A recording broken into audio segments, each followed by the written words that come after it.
Sejam bem-vindos a mais um episódio do Líder Medcast. Estamos aqui hoje com o Dr. André Coutinho Castilla. Seja bem-vindo, doutor. Dr. Júnior, Dr. Sidney, mais uma vez. Tudo bem, Moisés? Tudo jóia. Mais Muito uma bem. vez, junto. Então, mais um episódio aí do Líder Medcast. Não se esqueçam, se inscrevam no canal, ativa o sininho, já deixa lá seu like. A gente nós sempre trazendo informação de qualidade. Hoje com um assunto aqui extremamente valioso, de tecnologia. A honra de ter aqui com a gente hoje Dr. André, cofundador, idealizador da Neuralmed, que eu já vi listada então entre as startups aí que podem se transformar então num unicórnio, ou seja, uma empresa de grande valor que trabalha com inteligência artificial.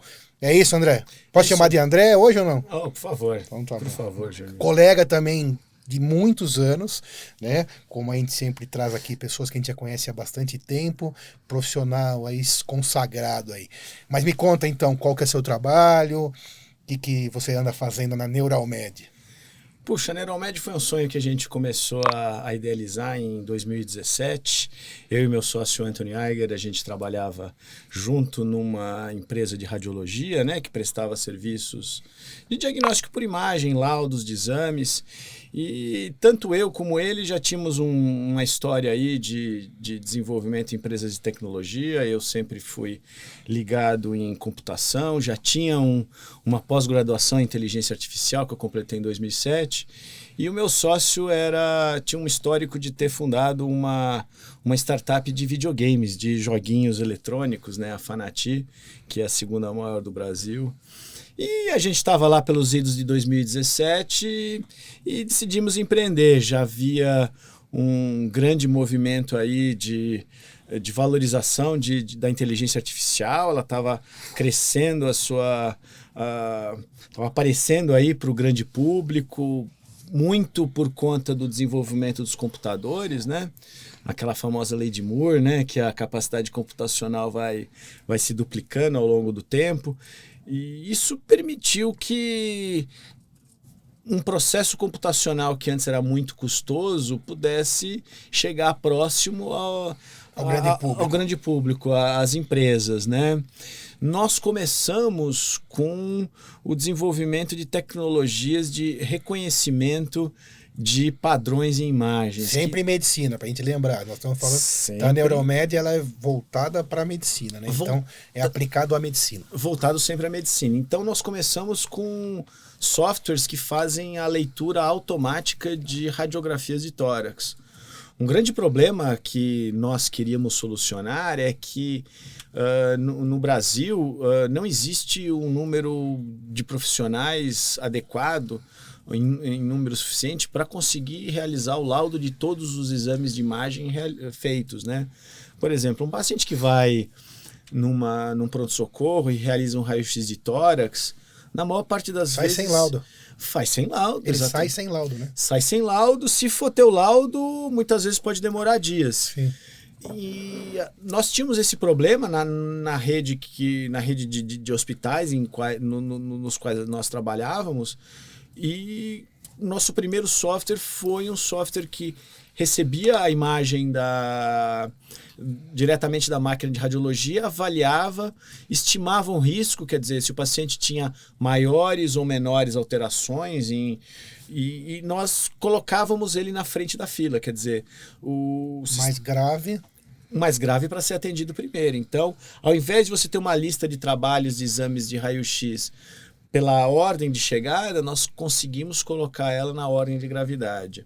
Certo. Além de priorizar esse atendimento do paciente, a gente também foi capaz de identificar as principais alterações desse raio-x. Então, funcionando como uma ferramenta de auxílio diagnóstico. Quer dizer, aquilo que o olho do médico radiologista vê, a sua tecnologia consegue enxergar. Pode enxergar em acurácia semelhante, e o objetivo não é substituir esse médico radiologista, e sim auxiliar o colega que não tem a experiência em exames por imagem e também auxiliar na triagem desses pacientes. Então, o paciente não precisava que o médico visse aquela imagem para determinar que aquele caso poderia ser mais ou menos grave.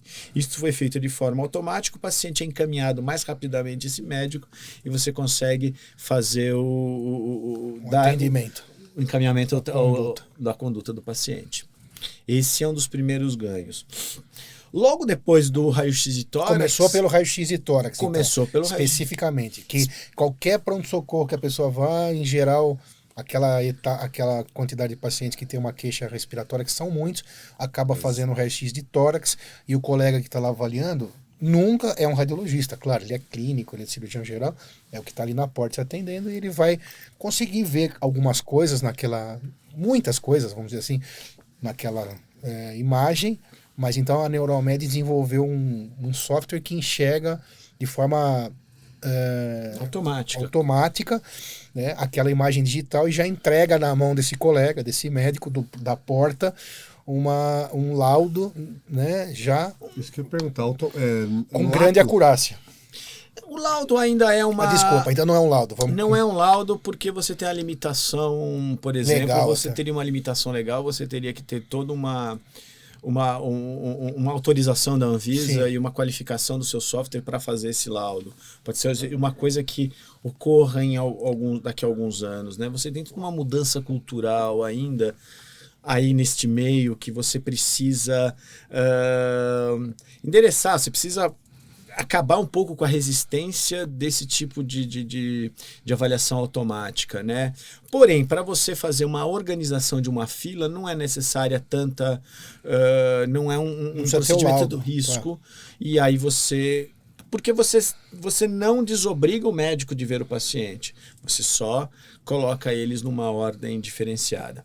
A partir da primeira tecnologia de raio-x de tórax, nós fomos expandindo essa tecnologia para outras imagens médicas, né?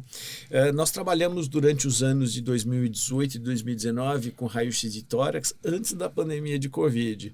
Esta foi um diferencial nosso por estarmos no início da pandemia já preparados para aquele volume de radiografias que veio. E nesse momento também começamos a desenvolver essa tecnologia para imagens de tomografia. Hoje nós somos capazes de avaliar tomografias de tórax e crânio para encontrar os principais achados, que seriam alterações pulmonares no tórax e hemorragias intracranianas na tomografia de crânio. Isso na tomografia. Isso na tomografia, também com o mesmo objetivo de você auxiliar, né, essa triagem, dos pacientes, né? Quer dizer, a ordem de importância na emergência ou na urgência. Né? Independente do laudo, que até então não está legalizado, até um caminho até lá, é identificado alguns padrões, que determinado padrão, se tiver um caso crônico, ele passa e chega primeiro ao médico. Não crônico, um caso mais emergencial. Um caso mais emergencial. Isso, exatamente. A velocidade... Exatamente. Você priorizar os casos, né, que precisam de atendimento antes do que os casos de menor gravidade, na frente de casos de menor gravidade, por conta de, né, um maior risco de eventuais complicações e eventualmente o óbito, né? Além disso, além das tecnologias de visão computacional, que são aquelas que reconhecem padrões em imagens, né? Nós também trabalhamos com a tecnologia de processamento de linguagem natural, que são ferramentas computacionais que têm como objetivo interpretar o texto, entender o texto, sumarizar o texto e promover dessa forma uma extração de informações que outrora estariam num texto livre, num texto por extenso. Eu vou dar um exemplo, né? Talvez o exemplo mais clássico sejam buscadores, né? Buscadores de internet, que através dessa tecnologia captura um texto que tem num determinado site, extrai o conteúdo dele. Existe uma série de técnicas, você pode identificar as palavras mais importantes, você pode identificar as relações entre as palavras, a quantidade das palavras. Você pode linkar isto a dicionários, então você tem, por exemplo, digamos que você esteja fazendo um robô que esteja procurando as lojas, assim. Ele vai entrar no site, vai pegar as páginas, ele já vai olhar, vai traduzir aquilo está vendendo um sofá, aquilo é um móvel, aquilo é uma cadeira. Você leva isso para uma estrutura de banco de dados, você armazena essa informação e você permite que o cidadão depois busque essa informação e recupere ela e traga para você. A coisa mais simples é você entrar num buscador e fazer uma pergunta qualquer. Estou atrás de, sei lá, uma cadeira nova. Né? Ele sabe o que é cadeira e ele sabe quais são os sinônimos de cadeira. Talvez ele mostre para você um sofá, talvez ele mostre para você uma poltrona. Por quê? Porque são entidades parecidas. Tudo isso, toda essa tecnologia que foi trazida de rede social, de buscadores, agora ela começa a entrar em medicina, onde você tem grandes conjuntos de informações armazenadas, como por exemplo no prontuário eletrônico, que dificilmente você tem acesso. A gente não conhece ferramentas onde você busque os pacientes doentes naquela sua lista. Eu tenho 100 mil pacientes na minha base. Quantos pacientes são diabéticos? Quantos pacientes têm Sem olhar um por um, né? Sem olhar um por um, sem que o médico... Perdão, uma ferramenta de gestão também. Perfeito, perfeito. Vou dar um exemplo, assim.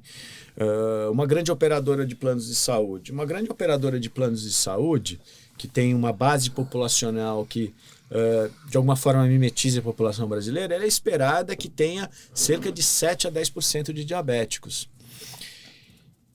E eu posso dizer com certeza que a maior parte dos convênios não sabe quais são os seus pacientes diabéticos e quais deles estão prestes a ter complicações.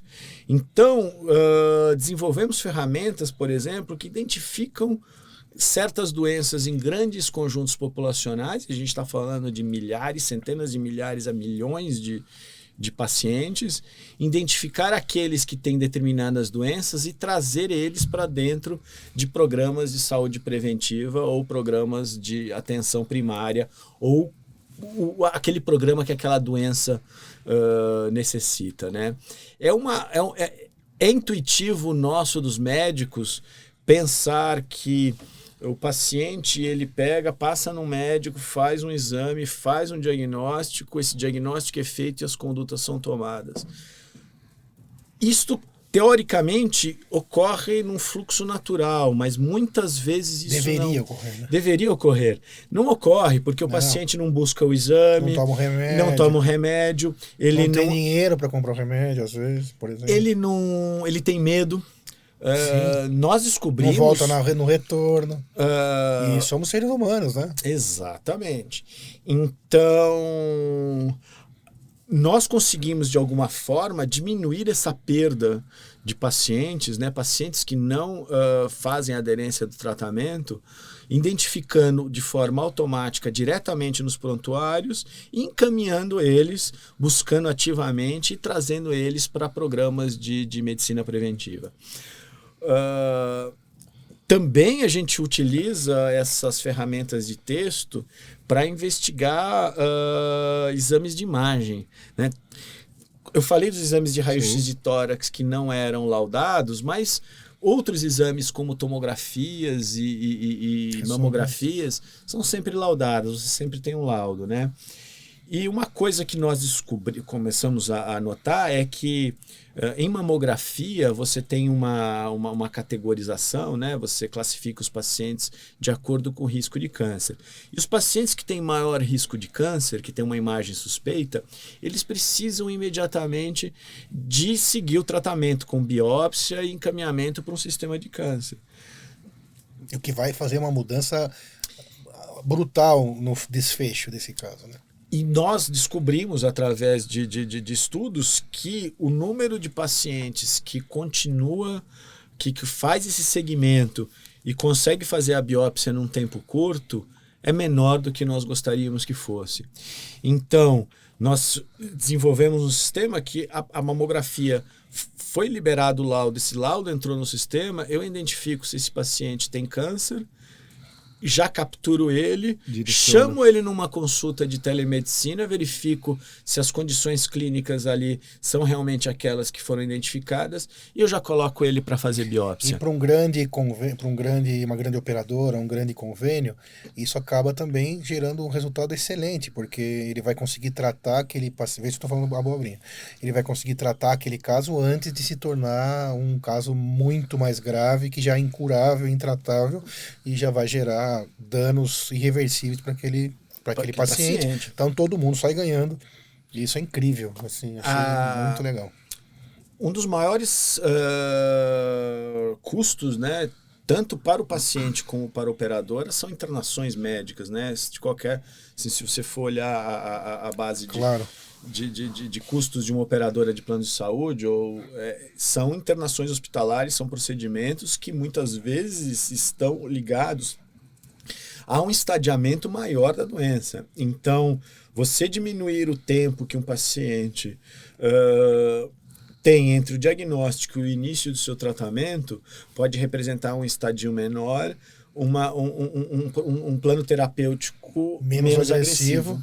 A gente teve aqui no podcast o Dr. Alexandre Pupo, né, que falou sobre mamas.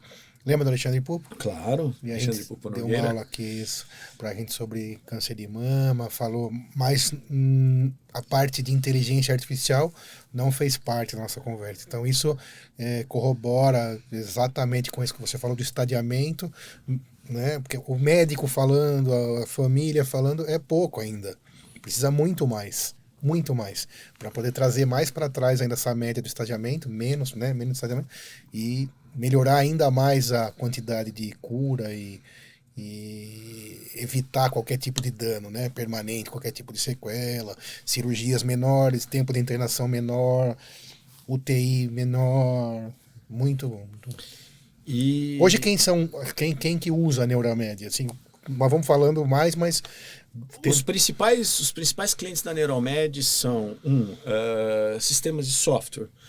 Por conta, muitos dos nossos sistemas são sistemas em API, quer dizer, nós oferecemos software como um serviço. Então, por exemplo, nosso algoritmo de detecção automática de patologias em raio-x de tórax, aquele é o primeiro que eu citei, ele pode ser tanto oferecido numa plataforma nossa, como ele pode ser oferecido numa plataforma de um outro sistema que já está dentro de um hospital. Já está dentro do hospital, um PACS. Então, que são sistemas de imagem e radiologia.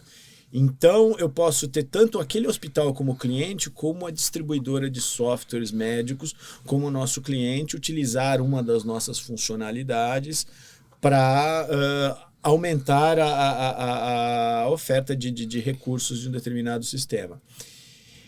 E, claro, essa questão de gestão de pacientes, gestão populacional em cima de grandes bases, são particularmente interessantes para operadoras de saúde verticalizadas, onde você tem o controle o controle de toda a atenção do paciente. Casos né? crônicos.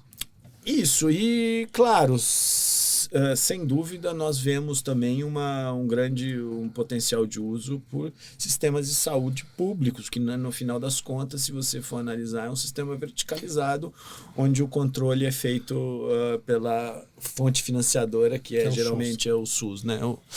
Porque hoje a saúde acaba sendo mais uma coisa emergencial e não uma coisa preventiva.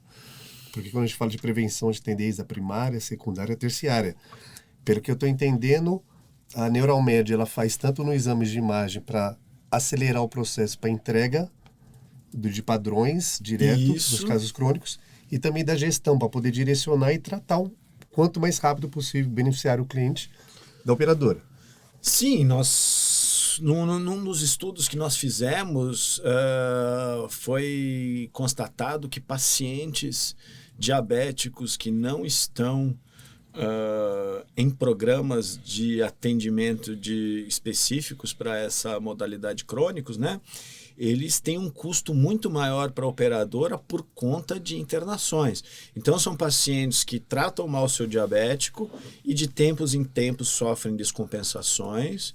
Eles vão para o hospital. E ninguém vê. Ele é internado, ele recebe alta, ele tem uma queda na qualidade de vida, né? Você sempre vai tendo uma redução da sua saúde. Isso que eu estava falando. Essa é a vantagem do cidadão. Benefício para o cidadão.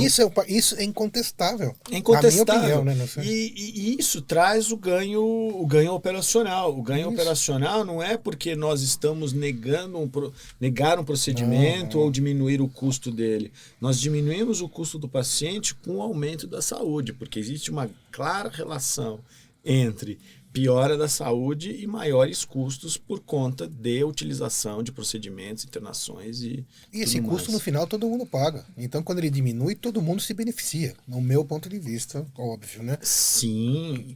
Isso é especialmente interessante, por exemplo, para empresas que têm grandes carteiras e para os verticais, né? Que sofrem reajustes com maior uso de sinistralidade. Por culpa disso.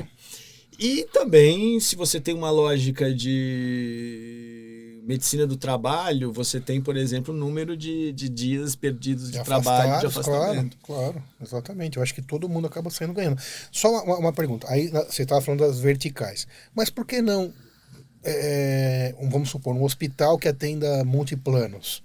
Também poderia usar para melhorar a própria operação. Né? Um hospital de médio porte, que atenda vários planos, ele não está dentro do que você falou. Porque como que a Neuralmed conseguiria atender esse hospital?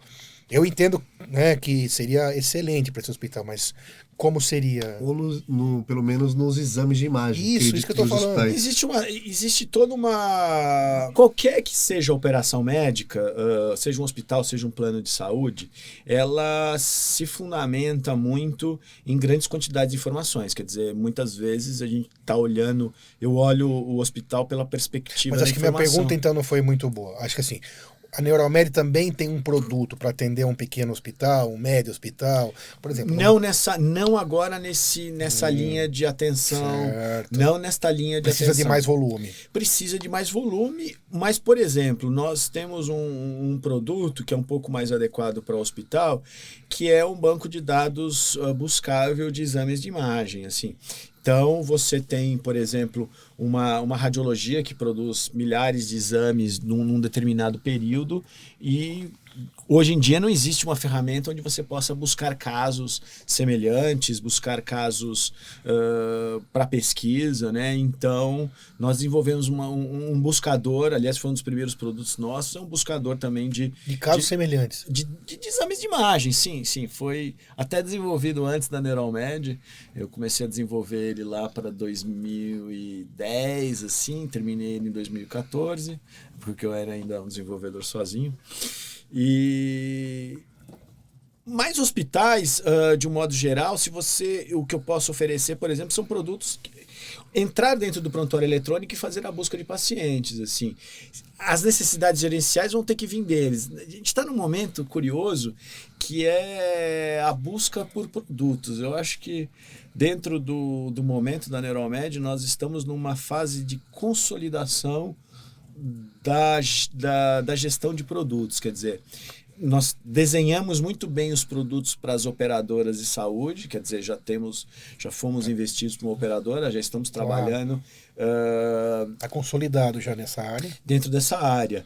E eu acho que é questão de tempo dos hospitais começarem a incorporar essa tecnologia para trazer melhora da gestão. Isso tudo ainda é muito novo, né? Nós estamos desbravando um mercado e ainda não temos, assim, nós não temos outros produtos para nos espelhar.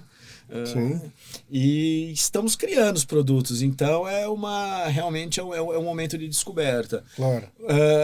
Eu costumo falar muito para os meus clientes prospectivos, com as pessoas que a gente está falando, claro, que nós precisamos muito das ideias dos clientes. Sim, então, qual que é a demanda? Qual que é a demanda do cliente?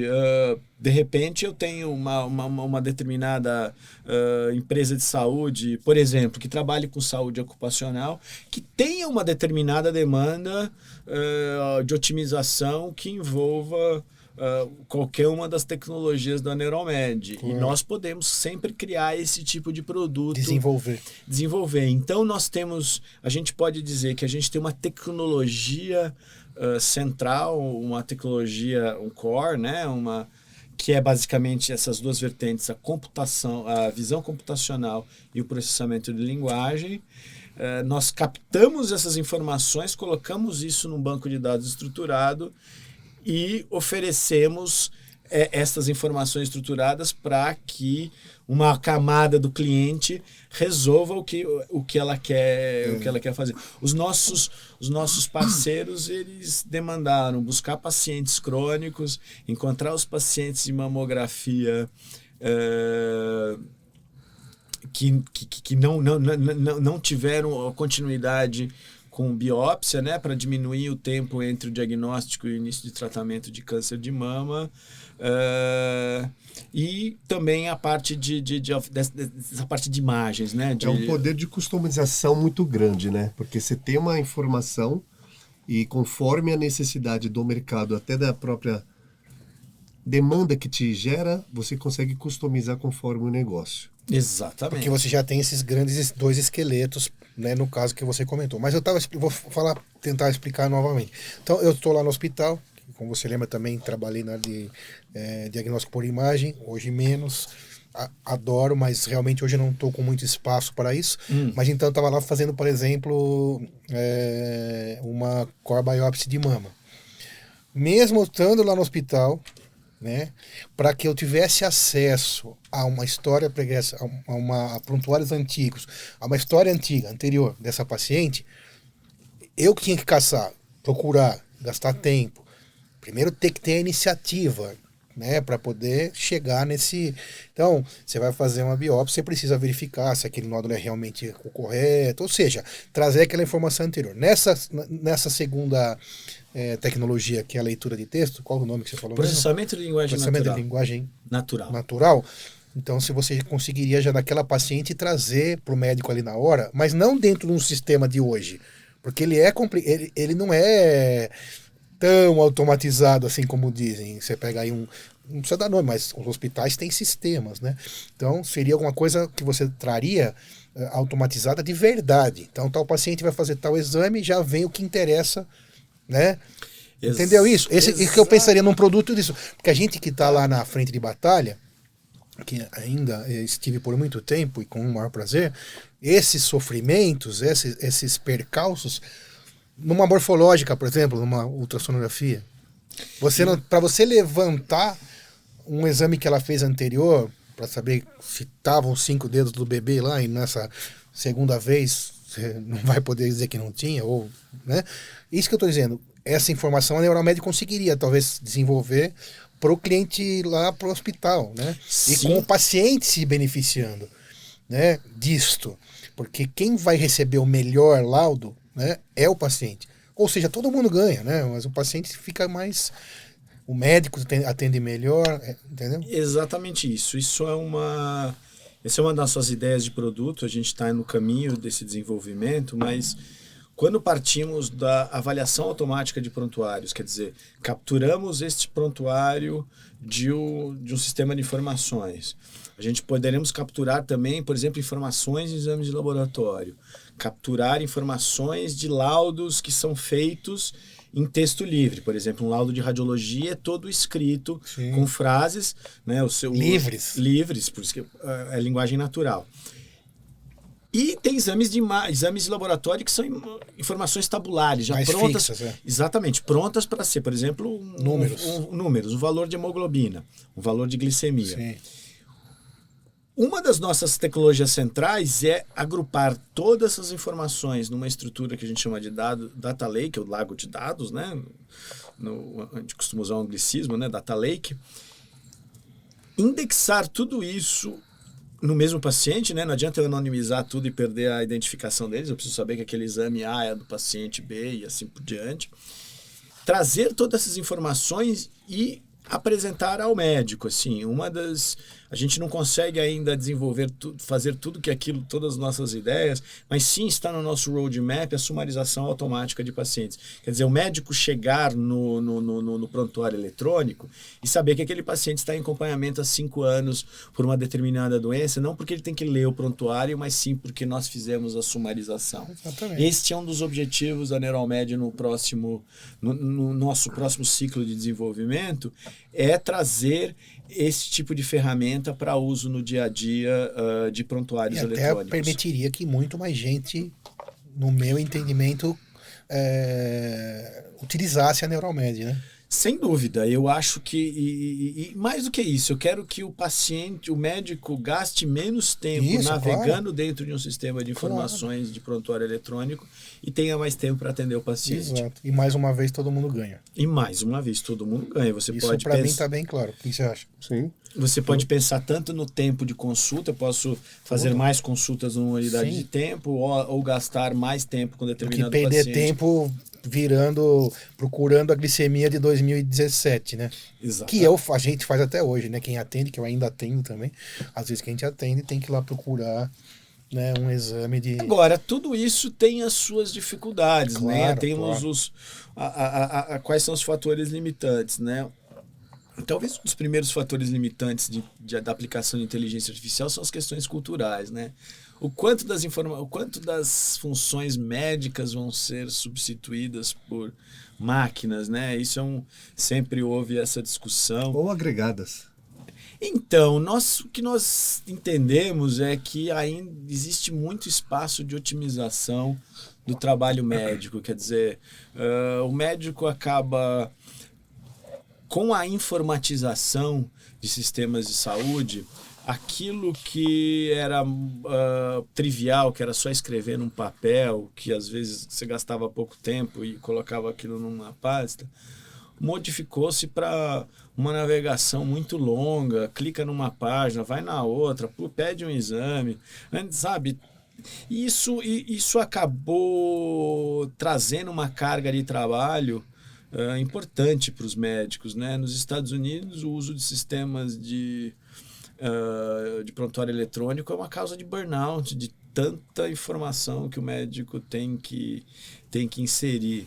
Certamente, essa navegação com experiência de usuário de redes sociais é uma coisa muito nova que não foi incorporada a uns sistemas antigos. Então, a gente tem as coisas muito, muito difíceis de você trazer essas histórias completas do paciente, né? Então, eu vejo a Neuromed como um grande broker, um ponto de transformação de informação médica, onde a informação médica desestruturada e de várias fontes, ela chega, é processada por diversas técnicas. Acho que essa é a palavra que melhor explica para quem está ouvindo, desestruturada.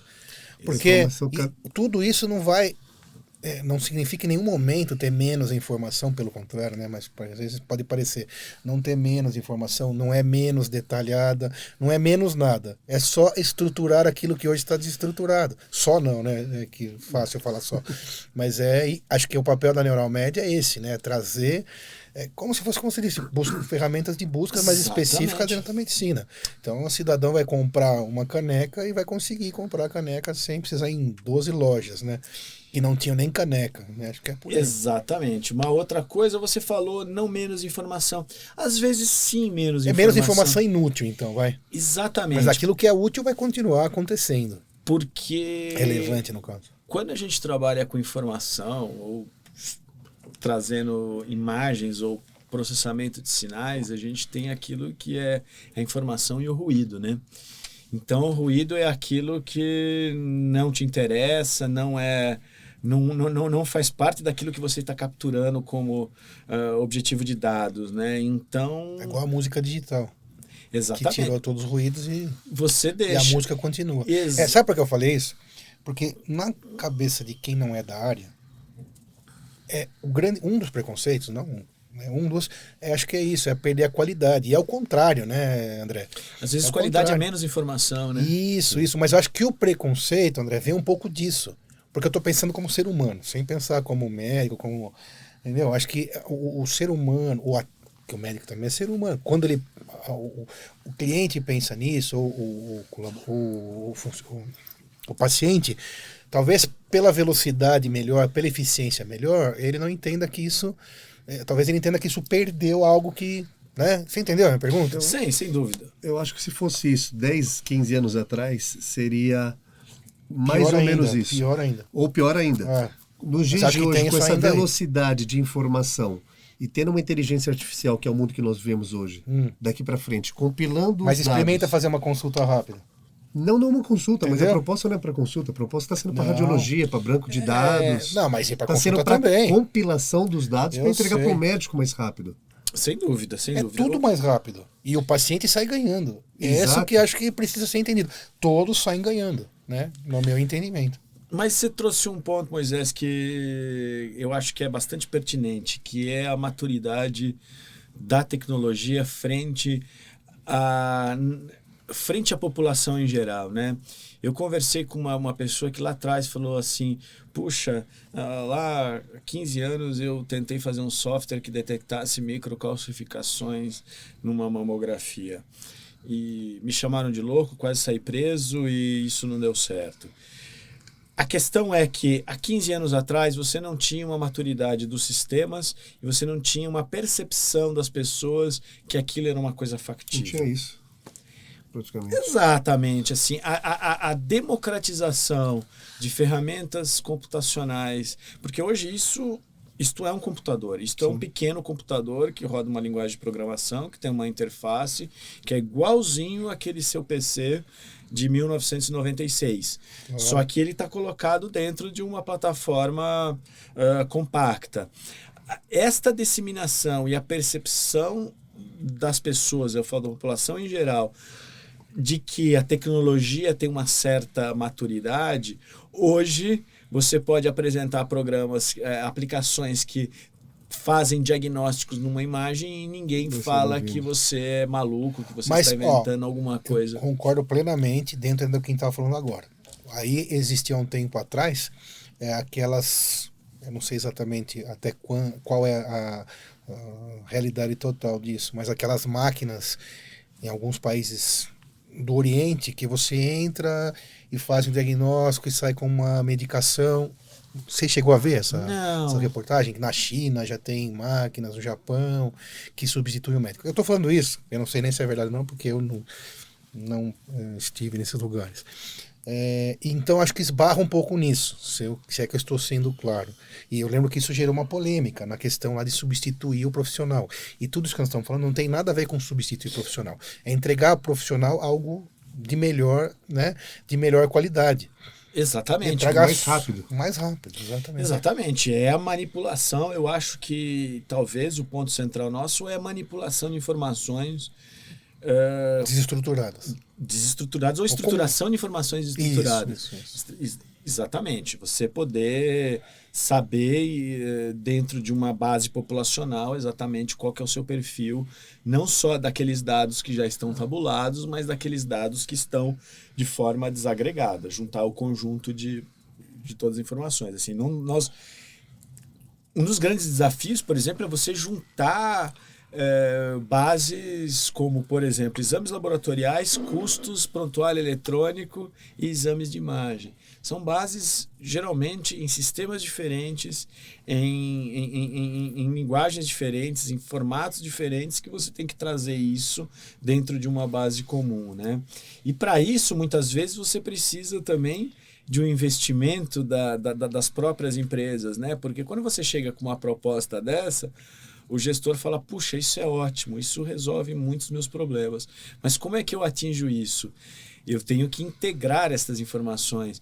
E aí, muitas vezes, os gestores começam a perceber que as informações dele não são integradas, não são compatíveis, assim, e aí você tem que forçar, né, tomar uma atitude para que você integre esses dados e você ofereça a eles de uma maneira que consigamos extrair valor, né? Não adianta eu me conectar e o cara fala, putz, eu tenho todos os meus dados num prontuário eletrônico que eu não consigo exportar essas informações, né?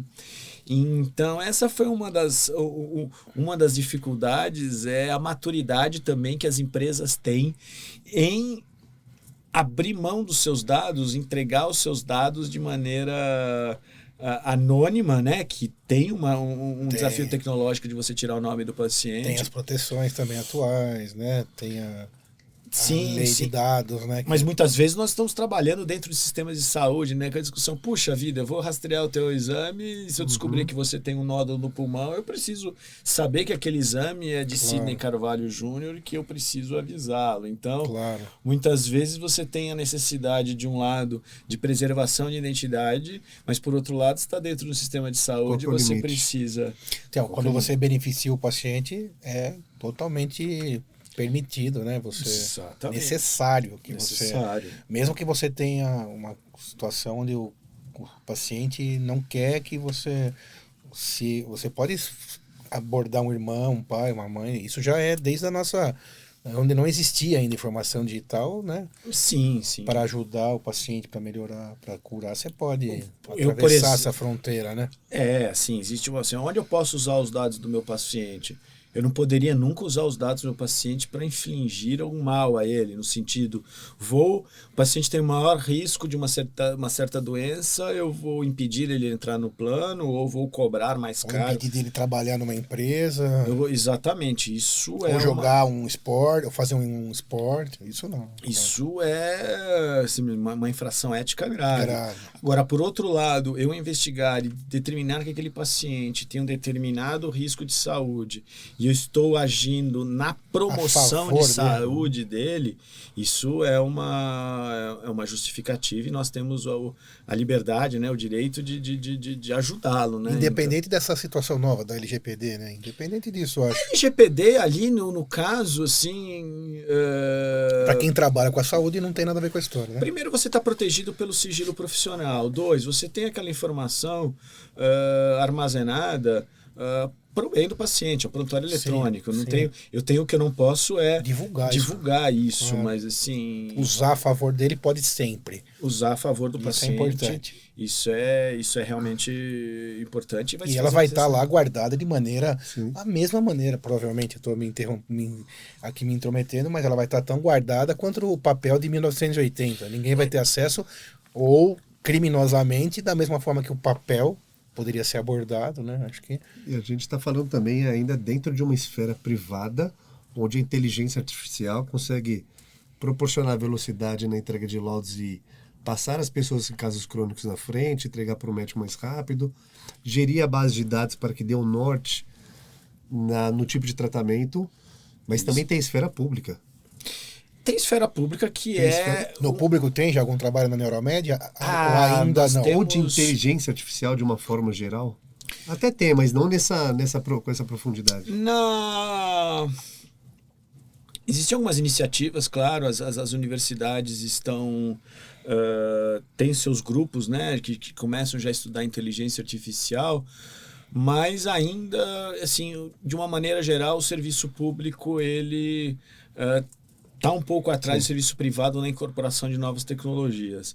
Nós tivemos uma experiência bastante interessante com o governo do Estado de São Paulo, que com a pandemia de Covid, a Secretaria de Desenvolvimento Econômico do Estado de São Paulo fez uma chamada pública através de uma agência de fomento de startups e de empresas de tecnologia, o IDEAGOV, e a respeito de tecnologias inovadoras para a questão da Covid-19, né? E nós submetemos o projeto foi aprovado e nós conseguimos completá-lo, né? O projeto era identificar a ocorrência de opacidades em vidro fosco nos laudos de tomografia de tórax.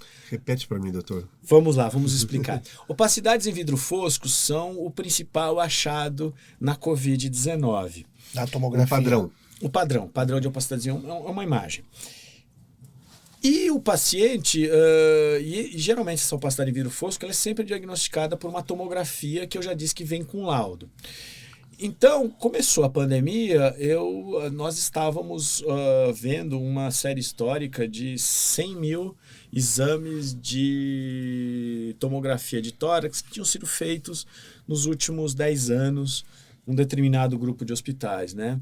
E através da tecnologia do processamento de linguagem natural, nós começamos a tentar investigar como é que estava a ocorrência dessas opacidades em vidro fosco. Antes da pandemia. Isso, a gente começou essa série histórica de 2010. De 10 anos. É. De 10 anos, de 2010 a 2020. Certo. Quando chegou em 2020, o número de opacidades em vidro fosco detectados ali pelo grupo de, sei lá, 10 tomografias, realizando 100 exames por dia, explodiu, assim. Aumentou mais de 100 vezes, ou quase 200 vezes o basal, assim. E nós... olhando isso, nós propusemos uma tecnologia que o projeto seria, por exemplo, conectar todas as tomografias de São Paulo, pegar os laudos, né? Você tem os PDFs, os laudos, trazer eles, processá-los e mapear a ocorrência desse achado que é muito correlacionado com a Covid, né? Nós não conseguimos implantar isso no estado inteiro, claro, foi uma...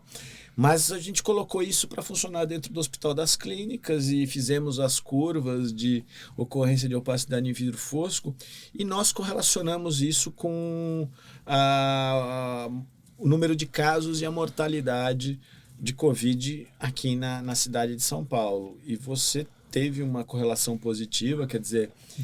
Direta entre a ocorrência desses achados e o número de casos de Covid. Qual que é a proposta disso? A nossa proposta seria montar um sistema onde todos esses laudos fossem processados e você tivesse um alerta onde, se você começasse a descobrir um número maior de casos de opacidade em uma região, você poderia inferir que ali tem um aumento no número e tomar uma atitude. Nossa.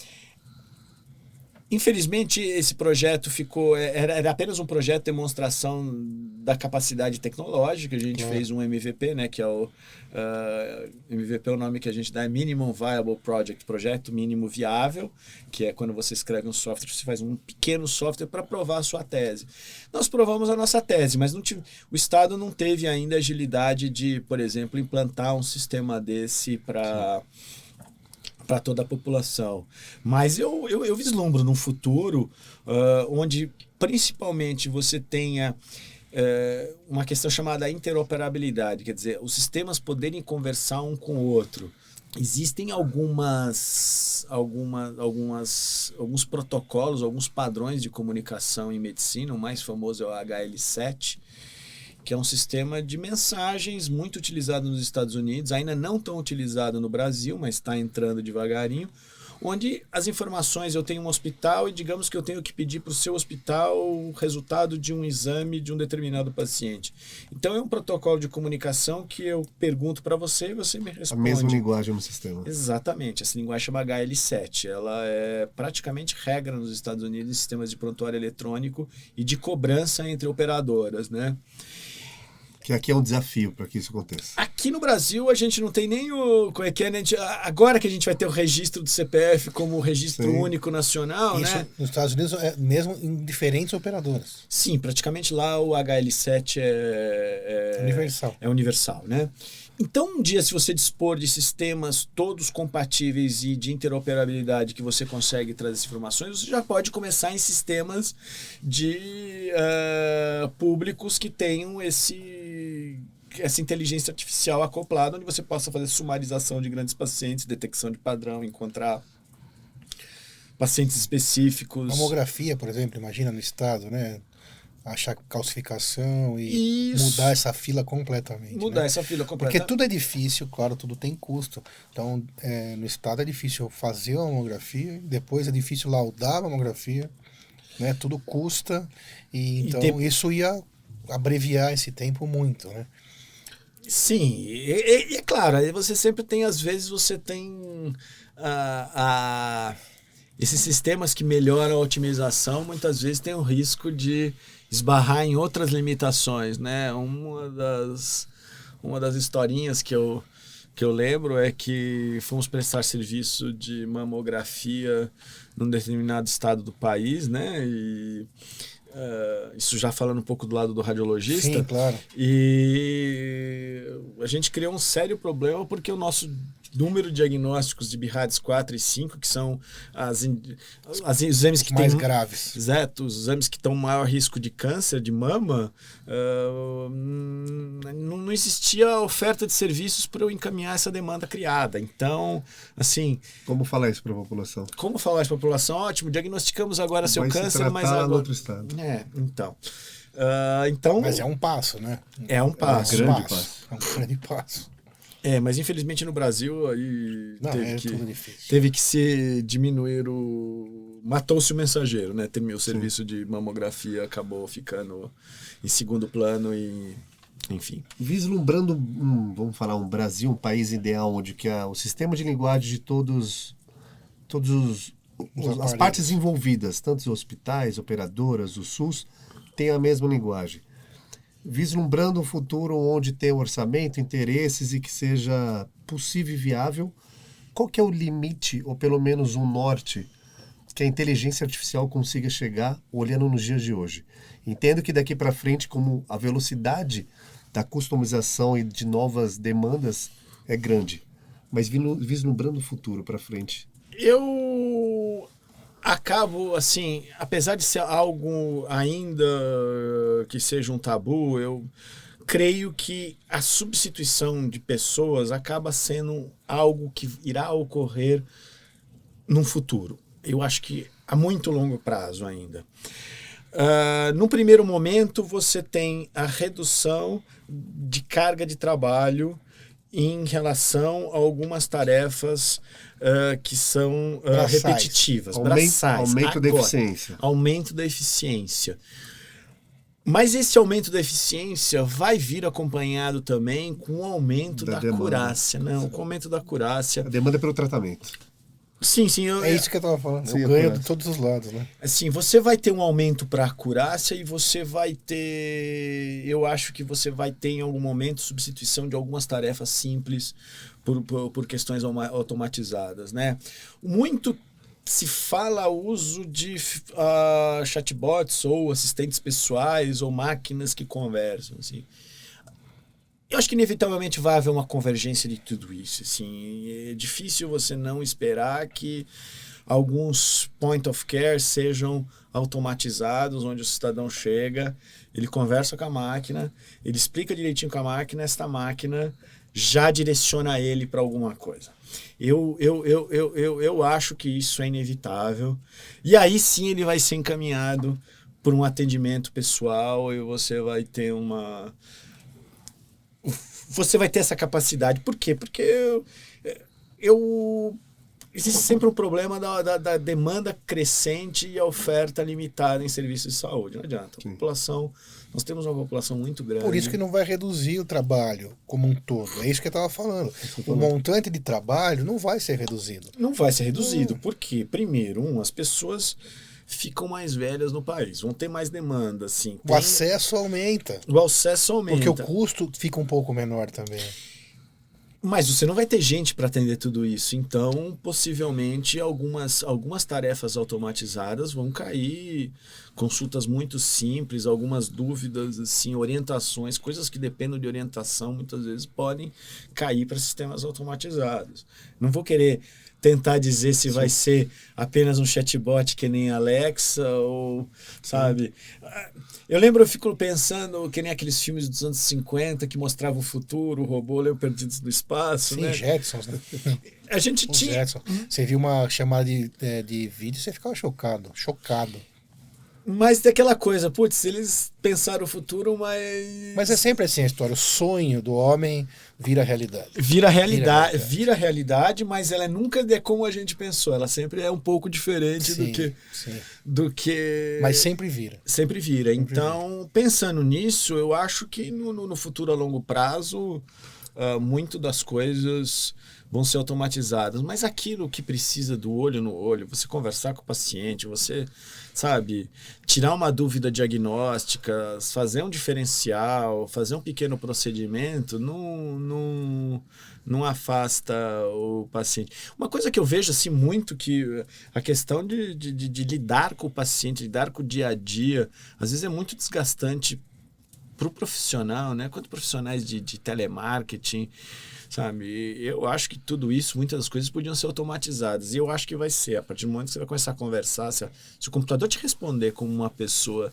e você tiver uma linguagem natural, eu acho que a aceitação do paciente... E tem a parte cultural que você tinha falado, que daí essa barreira também tem que ser quebrada, né?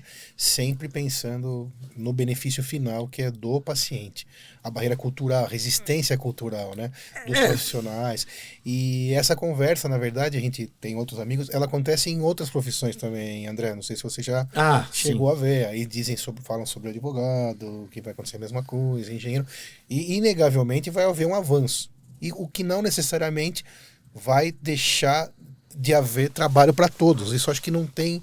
Essa que acho que sobra mais... O trabalho vai ser igual sempre, porque quando evolui um pouco a tecnologia, existem outras frentes se abrindo também. Sim. Porque assim, evolui o tratamento, evolui a cirurgia, evolui a técnica, precisa de mais gente, seja médico, seja...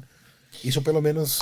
Então a tecnologia vem para abrir mais frentes, não para fechar. E outra coisa, você não tem uma coisa que não existe tecnologia que vá resolver, que é o tempo do paciente. Sim. O tempo do paciente, assim, o paciente entra no hospital, até ele fazer o diagnóstico, até o quadro clínico florescer e até ele se resolver, não existe, isso é igual, independente da tecnologia. Claro, você pode dar um tratamento para ele, mas uma pneumonia, sei lá, demora 14 dias de tratamento de antibiótico, você não consegue reduzir isso. Quer dizer, a história natural da doença está mantida, quer dizer, eu tenho outras otimizações, mas o paciente vai estar lá e eu vou ter que gastar tempo com ele, eu vou ter que gastar ser humano com ele, e eu quero tirar aquilo que é trabalho braçal, principalmente aquilo que se refere às informações, tirar da frente dele. Eu gostaria, meu sonho é que o paciente chegue lá e tem um sistema Neuromed, ele clica lá Sidney Carvalho Júnior, ele já tem sumarizado. Ele tem 15, ele fez 15 tomografias. Eu vou falar que na terceira, na quarta e na 10ª tinha, sei lá, um divertículo no intestino e pronto. Assim, ele não vai ter que olhar 10 laudos para tentar. E na realidade, atualmente, se pede mais uma, 16ª, né? Sim. Exatamente. Essa é a questão. E isso encarece para todos. Você falou no início, o custo. O custo pro operador ou o custo para quem paga, se for o governo. No final, todo mundo paga. E essa que é a minha todo visão. Mundo paga. Todo mundo paga. Principalmente o último cara lá que paga o boleto mensal. Esse é o que mais paga. Exatamente. Parece que é operador. Não, mas ela repassa. Isso, exatamente. Eles não vão abrir mão, e tá certo mesmo dos seus resultados, e é isso, tá trabalhando. Mas o cidadão último lá, devido a todo esse rolo, o sistema todo fica muito oneroso, né? Caro, fica muito caro. E aí com tudo isso você consegue economizar. Eu acho que, na verdade, quem estava falando também, talvez suma um profissional dessa cadeia, né? E já pule para onde seja realmente necessário. Né? Porque já está consolidado. Igual quando você liga para qualquer coisa hoje, quer falar no financeiro, disca 2. Antes não era assim. Quer falar no comercial, disca 3. Quer no operador, né? Exatamente. Vamos traduzir, quer dizer, então você já pula uma etapa, né? Você fala com o robô, com o Neuromed e já ganha aquele tempo que pode ser investido no próximo profissional. Por isso que ninguém perde, na minha opinião, né? Então... E também a gente não garante que todos os pacientes, como eu já falei, não é garantido que o paciente tenha um resultado do exame, que ele vá procurar a continuidade do seu tratamento. Essa foi uma... Né? Porque é simples você pensar que tudo funciona como no livro, o paciente vai lá, faz o botão. o paciente vai lá, vai no médico. Nem com a gente funciona, confessa. Eu confesso, a gente tem uma idade, a gente às vezes tem algum problema, nem a gente consegue cumprir todas as nossas... Não é verdade?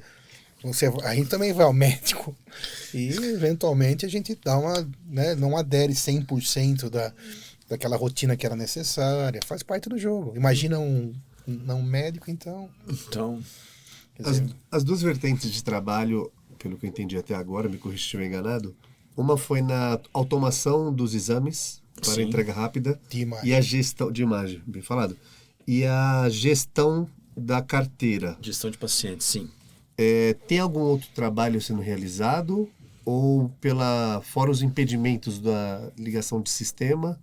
Lá, e fazer duas perguntas dentro de uma. Nos Estados Unidos, com a mesma linguagem dos sistemas, eles conseguiram exceder esse tipo de trabalho da inteligência artificial? Sim, assim, vou começar pela última pergunta. Nos Estados Unidos existe uma maior facilidade por conta da interoperabilidade, tá? Lá você tem várias startups, mas elas estão muito focadas em questão de billing, de pagamentos, né? Então, mas eles têm, tanto nos Estados Unidos como na Europa, eles têm limitações em termos de privacidade com o uso de informações médicas. A legislação americana e a legislação europeia são muito restritivas no uso das informações Mais que médicas. aqui? Muito mais que a Sério? brasileira. Não sabia E isso, disso. de certa forma, assim, fez com que o número de startups dessa área nos Estados Unidos não seja tão grande quanto pudesse supor. Mas as redes sociais são de lá, tal, você imaginaria que eles são uma potência.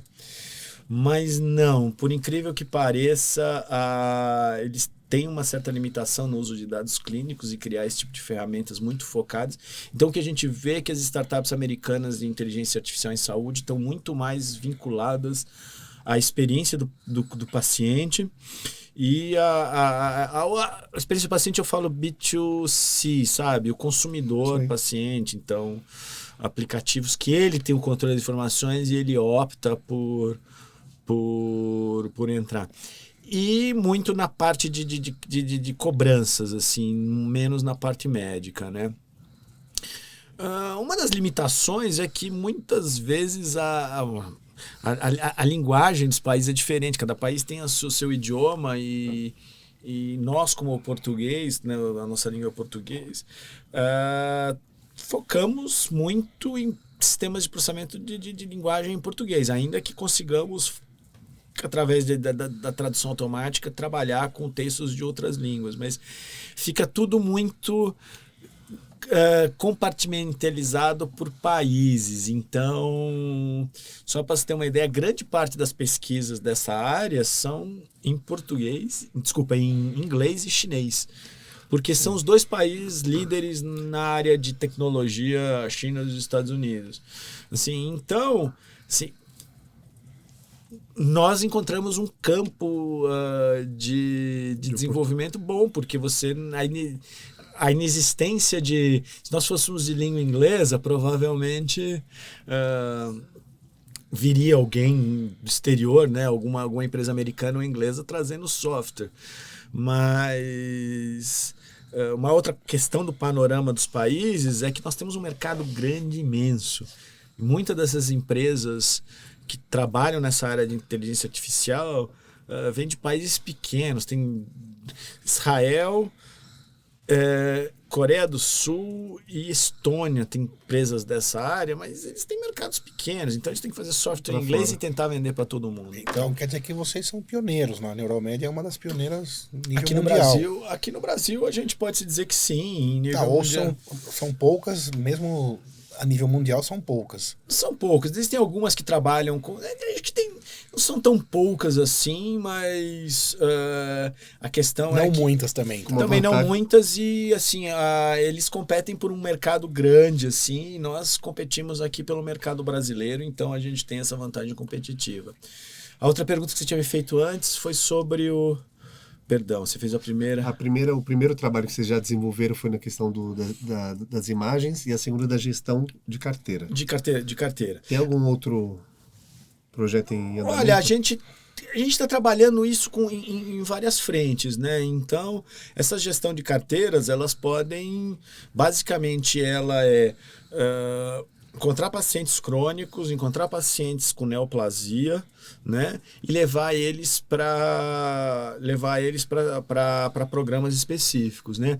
Para cada doença, eu preciso desenvolver um pequeno produto, assim, sabe? A tecnologia é central, mas eu tenho diferenças em cada uma das modelagens. Então, nós começamos com diabetes, estamos indo para hipertensão arterial, vamos para pacientes dialíticos, né? Pacientes com insuficiência renal e assim por diante, né? É a mesma coisa, vamos começar com as neoplasias, começamos com neoplasia de mama, vamos para neoplasia de pulmão e assim por diante. Então, você vai ampliando esses escopos, sempre do de maior importância para o de menor importância. Sim. Então, você tenta pegar, vamos pegar primeiro a fatia dos diabéticos, porque são 7% da população. Talvez depois entre, logo na sequência, hipertensão arterial, pode ser 10, 12, mas é uma população que tem uma certa uma intersecção, né? Desses 7, o convênio enxerga quantos? Tem ideia? Sem usar Neuralmed. Eles estavam enxergando 2, 3%. Nossa. É muita coisa. Então, muita e aí diferença. Fomos ver a diferença de custo do paciente. Sem comentários. Sim, a conta é gigantesca. A conta muda tudo, né? A história. A conta pode mudar o lado do custo de uma empresa de saúde. Então, muda muito. Isso realmente nos deixou bastante animados que E se você extrapolar isso para outras doenças, é muita coisa, muita coisa. Então quer dizer que eu acho que daqui para frente as operadoras, vamos só nas verticais então, que utilizar essa tecnologia de maneira adequada vai conseguir entregar um produto com muito menos custo, né, e com muito melhor qualidade. E até existe uma exigência legal do órgão que regulamenta as operadoras, da Agência Nacional de Saúde. Elas são obrigadas, nos seus contratos, fornecerem medicina preventiva.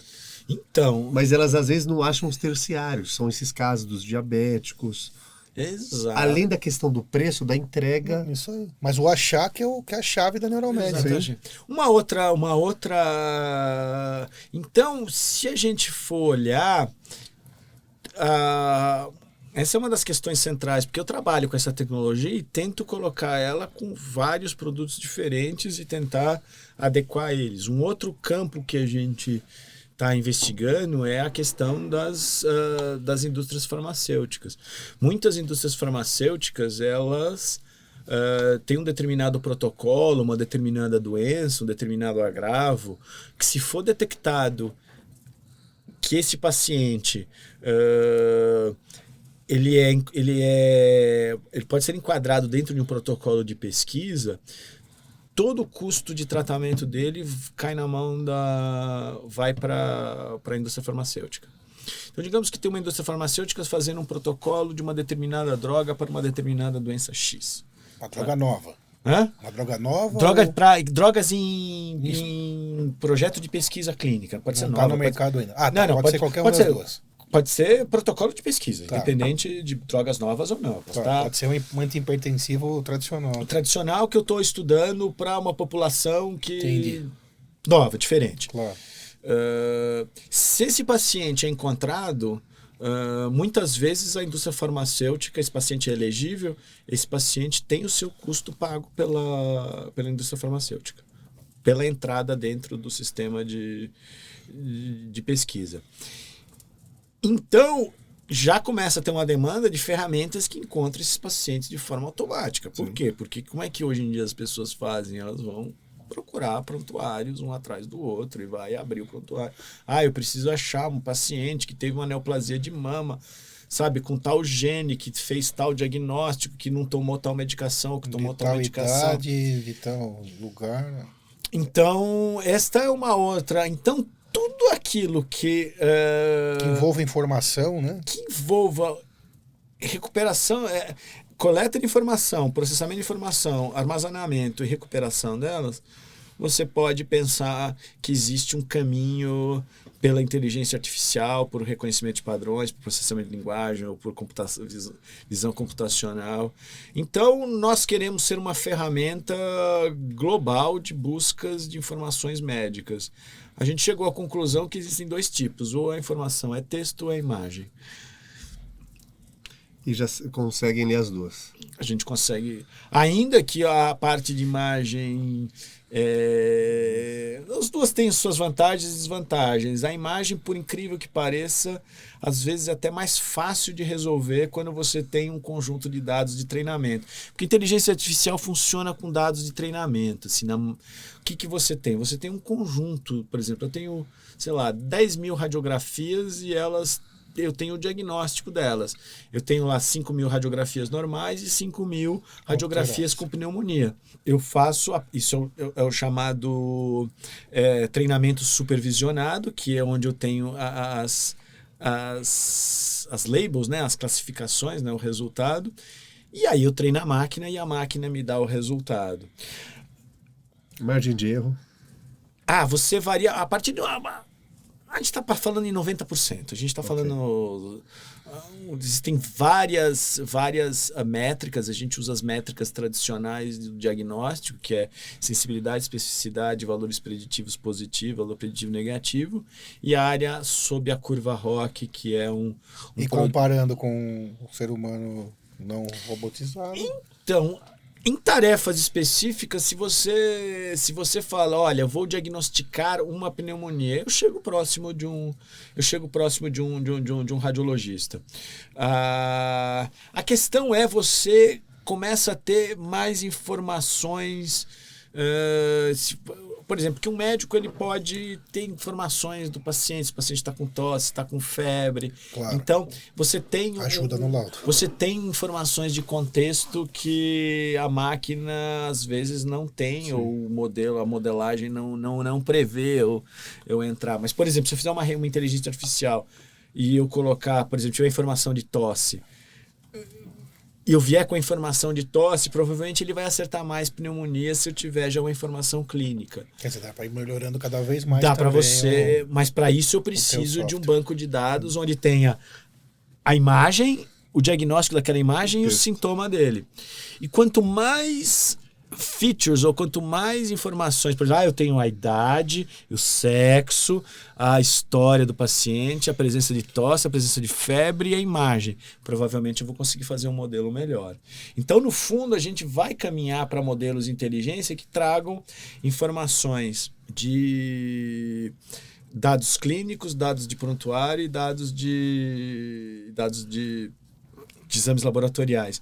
Eu até esqueci, tinha que até falar numa, né? Nós fizemos um trabalho também recente, esse foi... nós participamos de três chamadas públicas, né? A primeira que eu falei, aquela do HC, que a gente fez o estudo de textos. O segundo foi uma do Banco Interamericano de Desenvolvimento com raio-x de tórax de Covid, né? Eles financiaram a gente bem no começo da Covid para a gente desenvolver. A gente acabou desenvolvendo, né, nosso algoritmo para detecção de Covid em raio-x de tórax. E o terceiro foi um trabalho também financiado pela FINEP, né, do Ministério da Ciência e Tecnologia, que nós juntamos informações clínicas de prontuários. Foram 2.500 pacientes internados com Covid, pacientes internados com pneumonia não Covid, pacientes internados sem pneumonia. Nós, através do processamento de linguagem, coletamos as informações de morbidade do prontuário, assim, foram 50 mil evoluções de UTI analisadas, né? Então a gente extraiu presença de morbidade, idade, informações clínicas, uma lista de pelo menos 70 informações clínicas retiradas de cada um do prontuário e montamos uma rede neural. Desculpa, não foi rede neural, foi um outro algoritmo, né? E esse algoritmo, ele identificou os fatores de risco para a mortalidade de pacientes de Covid. E interessante que a gente juntou informações tanto de prontuário como informações de imagem. A gente trouxe o raio-x de tórax do paciente, analisou pelo nosso algoritmo. Nosso algoritmo, ele, como resposta, ele dá uma probabilidade de ter uma alteração. Então, ali, a probabilidade de ter uma alteração no pulmão de pneumonia. No caso, a gente vai chamar de opacidades de um modo geral. Também analisamos a tomografia computadorizada pelo nosso algoritmo para tentar estimar a quantidade de pulmão acometido.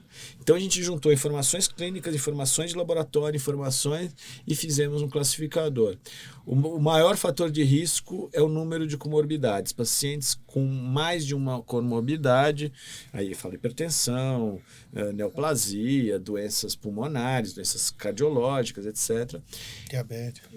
O principal fator de mortalidade nesses pacientes de Covid eram pacientes com um maior número de doenças de morbidade, né, comorbidades, número de plaquetas, número de glóbulos vermelhos, né, ou contagem de glóbulos vermelhos, a presença do acometimento pulmonar.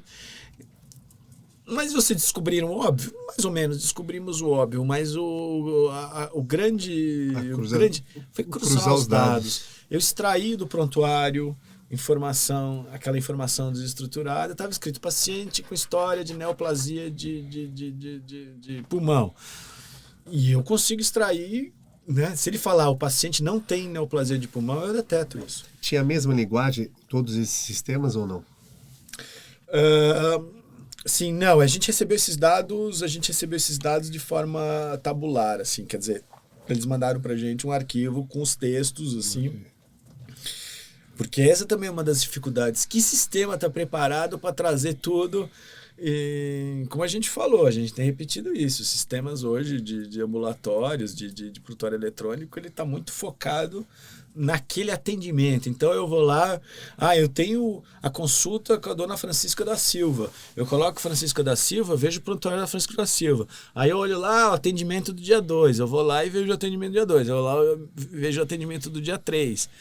Eu não consigo ver de uma maneira integral todo o prontuário da Francisca e de todos os outros pacientes que poderiam ser os pares da Francisca num estudo. Pacientes da mesma idade, pacientes que nasceram no mesmo lugar, ou pacientes com a mesma doença. Como é que eu comparo isso, né? Só se eu vou manualmente lá, ou se eu receber todas as informações. A gente recebeu todas as informações, só que a gente recebeu essas informações numa planilha Excel, que cada linha tinha o prontuário do paciente, mas uma das dificuldades é como é que você traz isso na vida prática. Os sistemas eles têm que se adaptar a gente, ou a gente tem que se adaptar aos sistemas para tentar tirar essa informação, trazer ela. Por isso que eu volto a falar com a história da interoperabilidade, né? Se você tiver uma linguagem comum, onde eu faço uma solicitação, eu quero o prontuário histórico do paciente tal, e aí ele me traz tudo num formato que eu já recebo. A gente teve que fazer muita coisa, e talvez isso seja o mais importante em ciência de dados, mais do que criar as inteligências artificiais, os modelos, é você cuidar dos dados, né? Curar os dados, né?